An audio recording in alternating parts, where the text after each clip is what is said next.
ঠিক দুপুরের জঙ্গল, চারদিক নিঝুম। কিন্তু পলাশ জানত না, আজ এই শান্ত জঙ্গলেই তার জন্য অপেক্ষা করছে এক হাড় হিম করা বিপদ। হঠাৎ ঝোপের আড়ালে খসখস শব্দ। পলাশ কাটকাটা থামিয়ে চমকে ওঠে। কে কে ওখানে? বাতাসের শব্দ নাকি? ধুর, মনের ভুল। তাড়াতাড়ি কাঠগুলো গুছিয়ে নি, সন্ধ্যা হওয়ার আগেই ফিরতে হবে। হঠাৎ গভীর এবং অদ্ভুত একটি গর্জন শোনা যায়, সাধারণ বাঘের ডাকের মতো নয়। পলাশ কাঁপতে কাঁপতে বলে, এ তো বাঘের ডাক নয়, এ তো অন্য কোনো জন্তু। ঝোপের আড়াল থেকে দুটো জ্বলন্ত লাল চোখ দেখা যায়, কালো ছায়া দিয়ে ধীরে ধীরে বড় হতে থাকে। পলাশ চরম আতঙ্কে, ওরে বাপরে, এ কি অলৌকিক জন্তু! এ তো সাধারণ নেকড়ে নয়, চোখ দিয়ে তো আগুন বেরোচ্ছে। পালাই, আমাকে পালাতে হবে। পলাশ কাঠ ফেলে দৌড়াতে শুরু করে, পেছনে ভারী পায়ের আওয়াজ। পলাশের বাড়ির উঠোন, বিকেল গড়িয়ে সন্ধ্যা।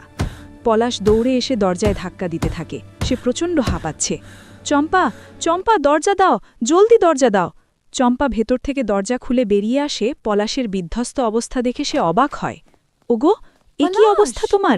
তুমি এমন হাঁপাচ্ছ কেন? আর কাঠ কোথায়? পলাশ ভয়ের রেশ রেখে, চম্পা, আজ আমি সাক্ষাৎ যমদূতকে দেখে এসেছি। জঙ্গলে এক বিশাল কালো নেকড়ে। সে সাধারণ কোনো পশু নয় চম্পা, তার চোখ দিয়ে আগুন বেরোচ্ছিল। আমি কোনো রকমে প্রাণ হাতে নিয়ে পালিয়ে এসেছি। কি বলো গো? জঙ্গলে তো বাঘ থাকে জানি, কিন্তু নেকড়ে তো এদিকে দেখা যায় না। তুমি নিশ্চয়ই ভুল দেখেছ। এসো, হাত মুখ ধুয়ে নাও। না চম্পা, আমি ভুল দেখিনি। ওই জন্তুর গায়ের পচা গন্ধে আমার দম বন্ধ হয়ে আসছিল। আজ রাতটা খুব সাবধানে থাকতে হবে। দরজায় খিল ভালো করে দাও। শোবার ঘর আর গোয়াল ঘর, গভীর রাত। রাতের বেলা হঠাৎ গোয়াল ঘরে গরু গৌরী অস্থির হয়ে ডাকতে শুরু করে। ওগো, শুনছ? গৌরী অমন করছে কেন? কোনো চোর ডাকাত এলো নাকি? দাঁড়াও, আমি দেখছি।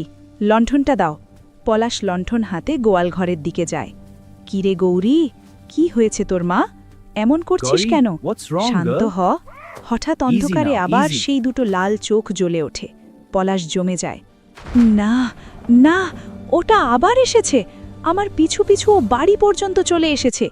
পলাশ গৌরীর সামনে দাঁড়িয়ে যায় তাকে রক্ষা করার জন্য। পলাশ সাহসের সাথে চিৎকার করে, খবরদার, আমার গৌরীর গায়ে হাত দিবি না। যা বলছি, চলে যা শয়তান। নেকড়েটি ঝাঁপিয়ে পড়ে পলাশের ওপর।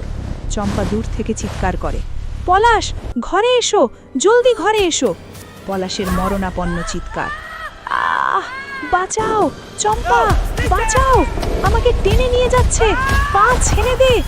আহ! অন্ধকার জঙ্গলের দিকে পলাশকে টেনে নিয়ে যায় দানবটি। চম্পা কান্নায় ভেঙে পড়ে।